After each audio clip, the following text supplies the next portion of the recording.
Nakakaranas ba kayo ng pagbilis ng tibok ng puso kapag nakikita si crush? Yung tipong akala mo may dumadagundong sa iyong dibdib. Pero sabi ng iba, delikado raw ito sa kalusugan. Tara, alamin natin ang sagot sa claim na yan, ha? Sa Let's Prove It!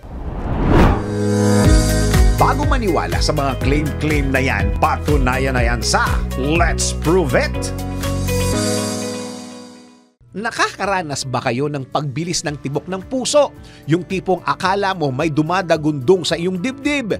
Delikado nga bang bumilis ang pagtibok ng puso? Tara, let's prove it! Ayon sa healthline.com na maaaring mauwi sa sakit sa puso ang labis na palpitation tulad ng arrhythmia o ang irregular na pagtibok ng puso.